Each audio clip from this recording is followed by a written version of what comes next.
The conclusion to Black Ops 6 Zombies definitely caused huge controversy in the community, angering many fans while simultaneously teasing the future of the whole franchise, but was it all bad? Nothing can erase all of your sins, Edward.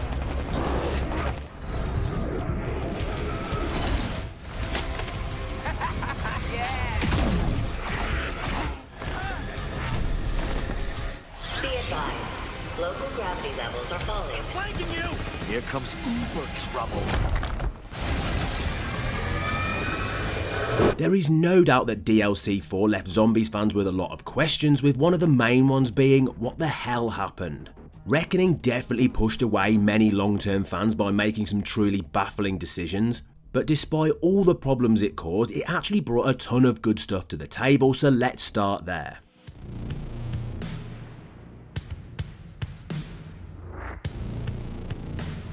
Like so much of Black Ops 6 Zombies, Reckoning sets out its stall atmosphere-wise as soon as you jump into the decaying Janus Towers. This place is in a bad way, and it lets you know that in the best way possible. The destruction is clear for all to see immediately as explosions rattle the lobby area and the flames climb high into the upper levels. Devastation is the order of the day, and the starting room doesn't let you forget that everything is well on its way to falling apart, and it's your job to make sure that doesn't happen.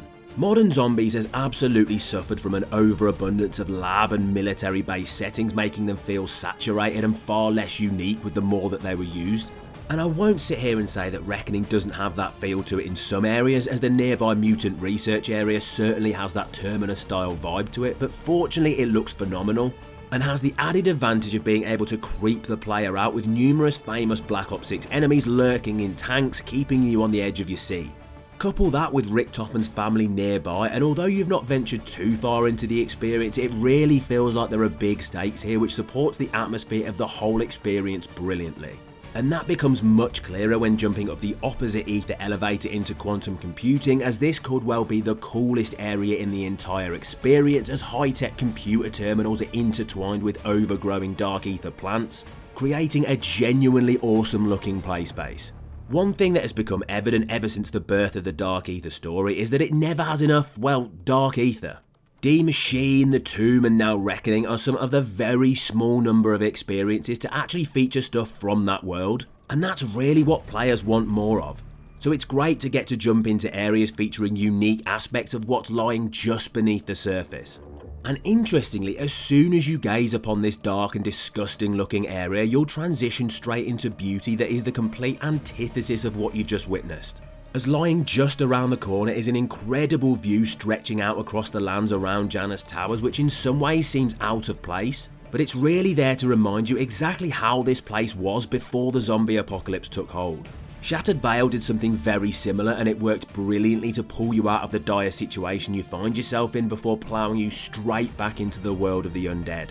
Unfortunately, each area of the towers have a very different feel to them, with the second having a much more mechanised vibe in the abandoned robot factory sitting among the destroyed ruins of this once strong structure. But it doesn't end there though, with another ether elevator trip bringing the player to an area that, although not as interesting and unique as others, gives players an awesome throwback reference from the Cold War days. As right there in the centre is the casing that holds the Forsaken, who was defeated at the end of DLC 4 years earlier, with him even throwing various quotes at the player when they're in the immediate area.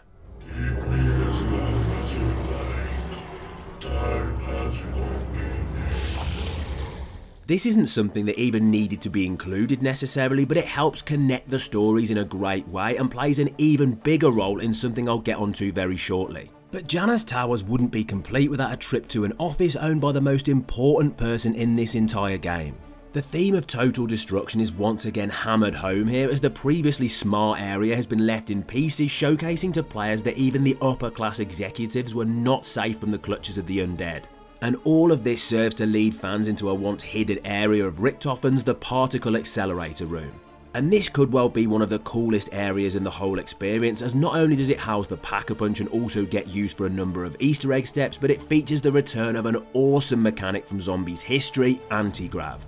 This was previously used in certain maps like Drak and Moon, and it's great to see it back here because my god, there are very few things more satisfying in Reckoning than jumping around like a lunatic and flying over zombies before bombing them into next week. Not only that, but it's another area that holds a unique feel when compared to the rest of the map and serves to set up Janus Towers as a climactic fight against the undead, dangerous AI and reactors in the middle of a meltdown. But through the development of this incredible atmosphere and setting, the map has obviously led you on a journey to the top of the tower, and so there is only really one place to go: down. The verticality feature in Reckoning may not be anything special, but my god is it fun. It offers nothing apart from the ability to descend to certain lower levels a little bit quicker, but it's genuinely entertaining to just dive off a ledge in order to get down there. It's truly a shame that this ability wasn't used to better effect in this experience, as it had great potential, but I'll take being able to get down the towers quicker, even if I don't get to make the decision on when the parachute is pulled. I mean, come on Treyarch, I want to take a gamble and nearly splat into the floor, but anyway. Don't get me wrong, Reckoning as a conclusion to the Black Ops 6 story has a number of issues, and don't panic, we'll get to those, but credit where it's due, the setting and atmosphere of Janus Towers do enough to differentiate itself from other experiences whilst providing players with a great play space.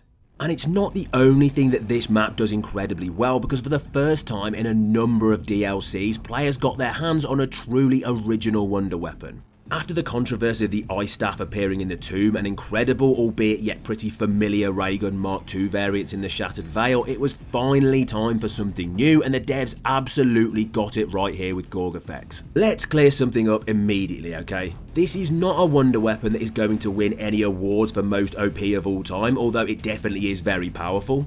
But what's great here is that it can absolutely keep you alive in nearly every situation, but only if you're smart and use it correctly.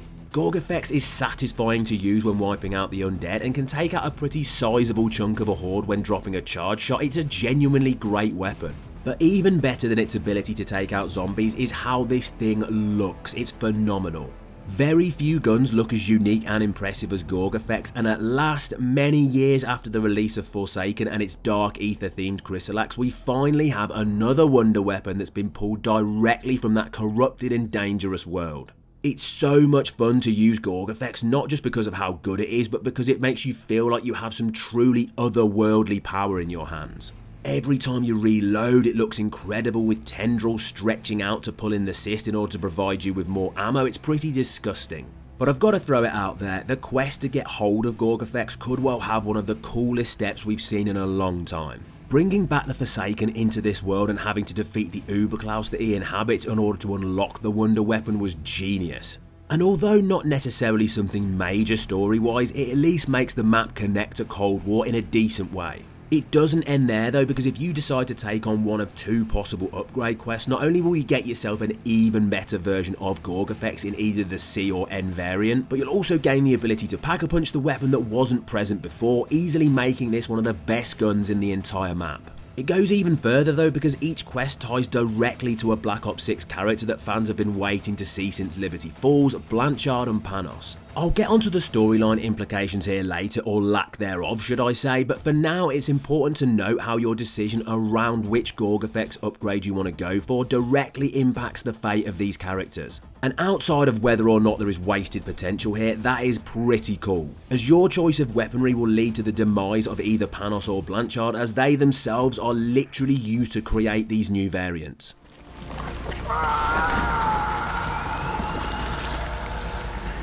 Blanchard sure knew how to pitch a fit. I thought he'd never stop screeching.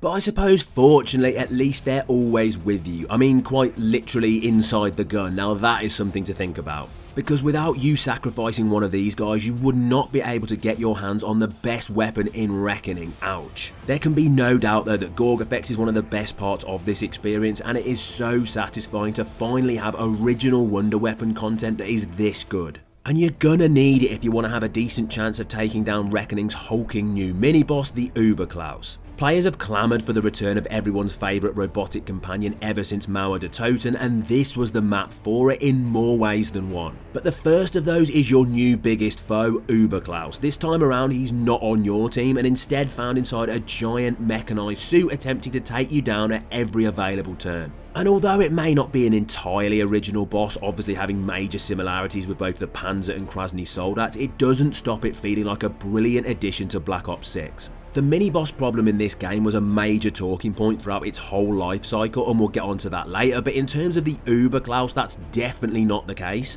as it feels like a fresh, intimidating enemy combined with a classic character from years gone by. And at long last, players were given a genuinely menacing foe. Uberclaus is no Russian mangler where fans can take them down in seconds with ease. This is a real threat that players have to deal with accordingly and can cause them some serious problems when it drops onto the battlefield. And that is exactly what mini-bosses like this should do. They're there to cause a sense of panic and to switch up how the round needs to be played, not to be spammed endlessly like certain other foes that players became sick of. Uberclaus does exactly what it is supposed to do, keeping players on their toes, forcing them to either make a quick getaway and re-strategize, or slowly picking off the hulking behemoth in between wiping out the usual horde. Either way, the gameplay shifts focus in a great way, and it feels like a great throwback to when mini-bosses actually mattered, like the Black Ops 3 Margwa. But interestingly, it's not the only appearance of Klaus in Reckoning, as he also features prominently in the map's special rounds. Continuing the positive trend of the Shattered Veil that dropped a ton of toxic zombies into the player's path, Reckoning manages to inject some genuinely great special enemy rounds with Commando Klauses, absolutely swarming the map in an attempt to wipe the player from existence with their quick detonations. Just like the Shattered Veil, it's honestly refreshing not to have to spend entire rounds dealing with vermin or parasites, and although annoyingly both of those do make constant appearances in Janus Towers, at least they're not part of these unique rounds, which is definitely a positive for this map. Although dealing with the Commando Klauses is not necessarily incredibly difficult, it can absolutely generate some anxiety for players, as there are tons of these guys and they will not stop until they've achieved their mission, which is obliterating you. They don't really deal huge damage, but they're fast and explode quickly, meaning that if you're not focused they can truly start to knock down your health, causing you a major problem. But the one major positive for the addition of Commando Klauses in Reckoning is that they're new. That may sound like a minor detail, but in the world of modern COD Zombies that's a big deal. When you're in the middle of a world that likes to constantly reuse enemies and content wherever possible, new mechanics, enemies and gameplay systems need to be praised, and so for that reason alone, there is no doubt in my eyes that these enemies and the rounds they inhabit are a very good thing. But what's even better has got to be DLC 4's Easter egg. After this many years of COD Zombies' main quest, it's not easy to make things feel interesting and worthwhile in this respect. And sadly the devs sometimes get it wrong. I'm looking at you, Cold War. But so many times throughout Black Ops 6, the devs at Treyarch have absolutely got it right, and Reckoning is no different. It's an enjoyable, challenging and well thought out main quest with a wide variety of steps that test players' ability in different ways, whilst also making total sense narrative wise. Is it the best Easter egg of all time? No, but it's one that myself and many others will definitely go back to play over time because it does way more right than it does wrong. It's filled with interesting tasks for players to take on, such as grabbing samples from a zombie's body in order to transfer the scientist's consciousness into a Russian mangler. This is all your fault. This awesome little segment allows players to get hold of and use a special mangler injection in order to successfully activate a retinal scan. But things go to the next level when the quest requires you to build your own version of Klaus so that he can do some computing for you and help players operate a teleporter in order to get to Tower 3. It feels like a true old school zombies quest, which is not something you can always say for the modern era. The steps make sense and follow a fairly logical format themed around the map that players find themselves in, and this is sometimes an issue that various experiences fall into in terms of their Easter eggs, as they can sadly be totally nonsensical and feel like they're solely there to get players to uncover them as opposed to actually being enjoyable. But like so many Black Ops 6 experiences, main Easter egg quests are something the devs have managed to do very well, even if many would say that they don't come close to replicating the quality of the golden era of BO3. The overall experience of DLC 4 obviously has problems. Many fans would tell you that it's far from perfect, but the main quest in terms of how fun it is to take on is definitely not one of them,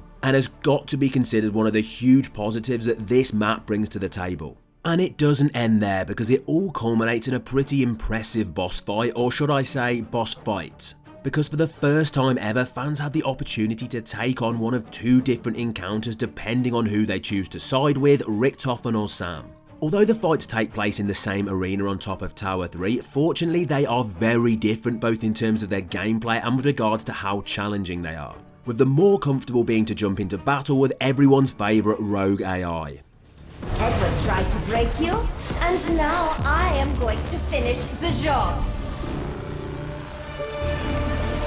Although Sam is the easier of the two fights, she is no pushover, certainly testing the limits of players' boss fight abilities with various different attacks that can obliterate your health if you make a mistake or find yourself suffering from a lack of concentration. The battle is broken up with a number of different trials to continuously make you feel like you're making progress as you whittle down her health. Is this fight on the level of the Black Ops 6 GOATs such as Patient 13 and the Z-Rex? I would say no. And sure, as the culmination of this saga of zombies, it's slightly disappointing, but it does enough to be a decent final conclusion, at least in terms of gameplay anyway. Story-wise, maybe not so much. But comparing it to things like the Sentinel artifact battle in the tomb, it is light years ahead in terms of quality. If you decide to go in the other direction though and side with the maniacal robot instead of everyone's favourite nutbox scientist, you will have to battle Edward Richtofen himself.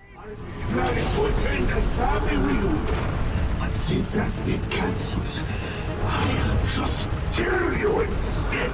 And this is by a very long way the harder of the two boss fights, with many players having serious problems completing it on solo.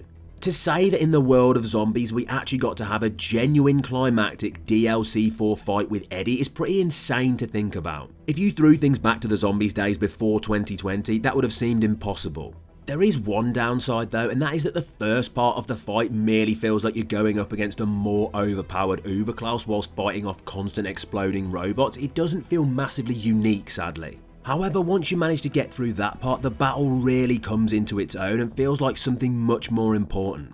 Richtofen takes to the skies in a jetpack armed with his trusty Wunderwaffe, and this is why this battle is honestly brilliant, as it just feels like his truly last ditch attempt to use his wit and his wonder weapon in order to succeed and save his family. But no matter which side you choose to go with, you get to wrap up the experience with a pretty strong boss fight, and considering Treyarch's record with DLC 4 final encounters, I think that's all we can really ask for. And so fortunately, one of the most important parts of any modern zombies experience holds up very well here, but it's not just the major aspects of the map which are strong, as even more minor mechanics are also enjoyable in Reckoning. Let's be honest, what's the main reason for using traps in COD Zombies? It's generally a high round strategy or part of an Easter egg quest, right? Because they're sadly just generally not very exciting. Well, things are a little bit different in DLC 4.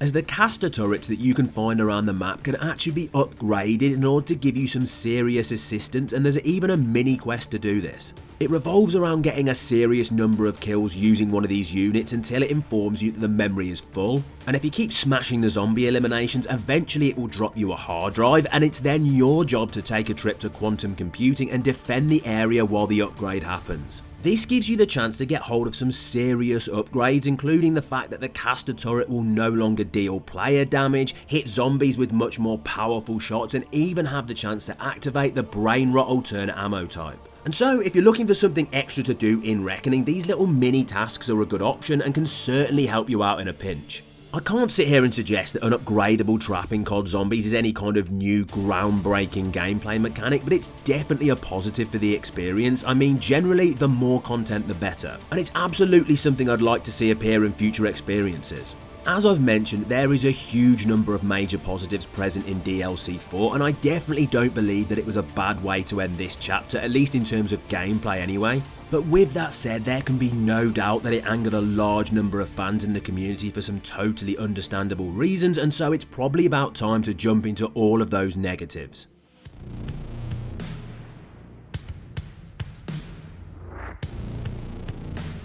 There's only really one place to start when it comes to the bad aspects of Reckoning, and that has got to be the story. There is no doubt that after what many considered a really strong start narrative-wise with launch maps Terminus and Liberty Falls, and a solid expansion lore-wise with Citadel Daymore, things unfortunately hit a huge bump in the road with the Tomb, and community resentment began to peak.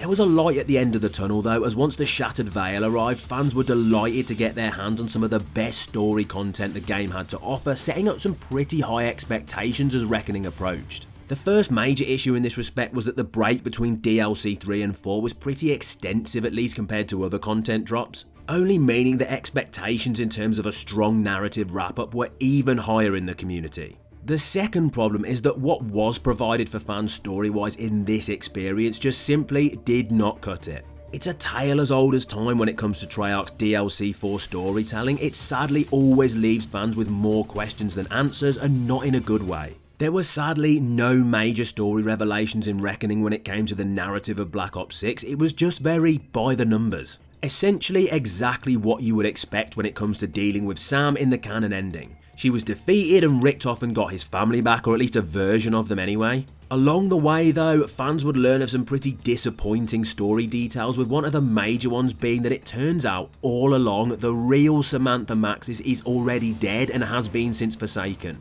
And so essentially the Sam AI was all that was left of her. Not only is this a very underwhelming discovery, but it's just randomly revealed to players through throwaway voice lines, making it almost seem as if it's unimportant information, which is a pretty hefty slap in the face for anyone expecting a grand triumphant return for this character. And I hate to break it to you for anyone who's got hold of the non-canon ending and was under the impression that this leads to the return of Maxis from the Dark Ether, it's actually not the case and you may be mistaken. This is in fact the Sam AI getting her own human body and not in any way a return of the classic character, but this isn't really made massively clear to the player, and some voice lines would definitely have helped cement the actual facts here for people who don't really follow the story that closely, and so I suppose this is sadly just another storytelling issue. And so yeah, the real Samantha Maxis is just completely gone, and we're just supposed to accept that as if it means nothing. I'm not entirely sure what response Treyarch was expecting from the fanbase here, but quite clearly it was just going to lead to massive disappointment. There's also no real explanation for the actions of Pericles Panos, and no reveal with regards to who he was working for. Fans had high hopes for this character after the ending of Liberty Falls, and outside of his life essence being taken for a wonder weapon upgrade, which although cool offers no kind of satisfying conclusion for the character. Many suspected his allegiances would have ties to the ending of Modern Warfare Zombies and details surrounding Ava Jansen. But again, players were given no information here and were also provided with no kind of wrap up for why the Requiem team are seen to be dead in NWZ. It's just sadly loose end after loose end, with fans just expected to wait and hope that they'll be given answers in the future. And realistically, that's just not enough these days. Devs can't expect to repeatedly dangle that carrot in front of players but never actually allow them to get it, which is unfortunately something that Treyarch has a history of. And this total lack of narrative wrap-up just felt even more disappointing to many fans when both sides of the ending concluded in a pretty mind-blowing reveal that, although hugely interesting for the future, has only served to frustrate some players even more. Welcome to the party. And so just like that, our OG crew are apparently back, and don't get me wrong, it's extremely cool and I'm hyped to see whatever version of them this is, but where is the build up to the reveal? It's nowhere, they're just there, and fans are supposed to accept that with no detail. Many described it as nostalgia bait and merely a tactic to get fans to commit to the future of the franchise, which seems understandable. And for this reason, it tore the community down the middle, splitting those who have wanted to see these characters again for many years on one side, verbally battling against those who see it as nothing more than a long-term marketing tactic. It really does seem that even with all of the positives that Reckoning provided for the fanbase, sadly the story conclusion for Black Ops 6 just maybe wasn't one of them. The negative aspects of DLC 4 do unfortunately also extend past the story into various parts of the map's gameplay too, namely how it flows. Although individually it contains many different impressive and interesting areas as I detailed previously, the issue here is how they all fit together as one package, and the answer is unfortunately they don't. Well, at least not smoothly anyway. As Reckoning suffers from the same DLC 4 problem as Forsaken, in that it doesn't feel like a very cohesive map. It instead seems like a number of smaller mini-maps connected via teleporters and other transport systems, which is the same issue that befell the Cold War conclusion a number of years ago.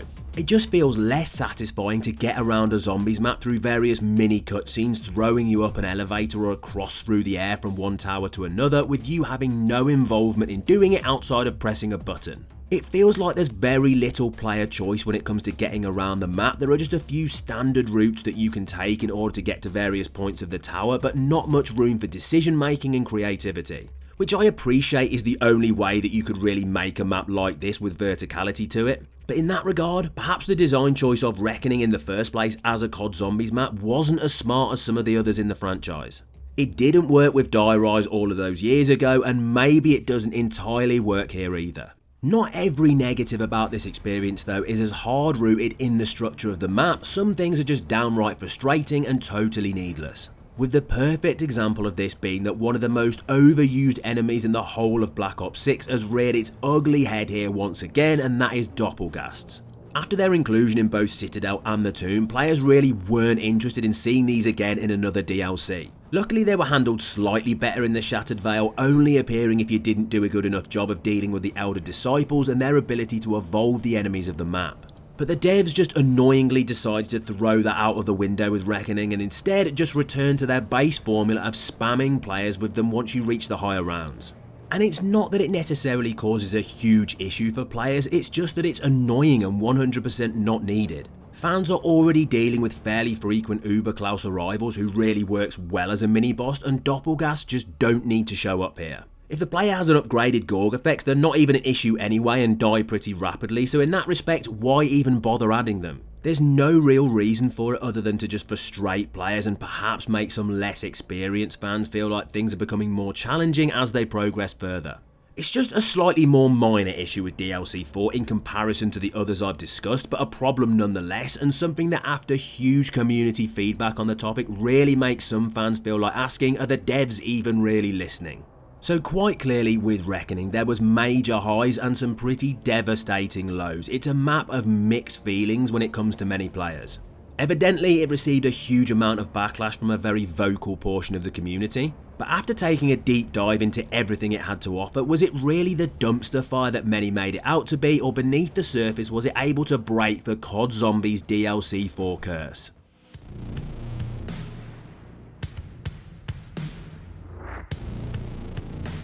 Revelations, Tag de Toten, Forsaken. It seems pretty clear when mentioning all of these maps that for a long time Treyarch has had a real problem wrapping up their DLC seasons in a satisfying way, at least when talking about both story and gameplay in combination with each other. So does Reckoning manage to tie both of these together well in order to provide a satisfying conclusion? Honestly, no.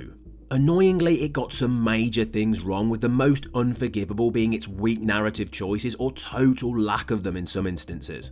The decisions around how this chapter of the story was wrapped up in Black Ops 6 was honestly pretty baffling and provided very little satisfaction for many fans, with it feeling much more like a purposeful cliffhanger and tease for the future than an experience that provided genuine enjoyment, at least narrative wise anyway. Fortunately, the major area that it did incredibly well in is numerous aspects of its gameplay. Don't get me wrong, it's not perfect, but when it comes to mechanics, weapons and features, it did way more right than it did wrong. Its wonder weapon Gorg Effects is fantastic and feels like it's been ripped straight from the Dark Ether itself. Its cast of enemies feel fresh, interesting and intimidating, and do a very good job of offering players a genuine challenge on top of the round by round zombie slaying gameplay. And to top it all off, the main Easter egg quest available in DLC 4 is probably one of the best in the whole of Black Ops 6, with a genuinely awesome set of steps that rival even some of the older classics. It all concludes with an awesome choice of 2 different boss fights depending on who you choose to side with, which are challenging enough for players to feel like you've achieved something when you manage to finish the encounter. Quite clearly, there is a lot to love in Reckoning. There can be no doubt that this map did not get everything right, failing pretty significantly in certain key areas that I've mentioned. However, when weighing things up, it seems reasonable to say that it managed to accomplish a lot when compared to previous DLC 4s that I've also spoken about, and it's more than able to hold its own as a solid entry into the Zombies franchise. Will this be a map that tons of fans are dying to jump back into many years from now? Maybe not. But there is a genuinely great experience to be had here and some truly brilliant gameplay to jump into if you're willing to look past this experience's unfortunate failings.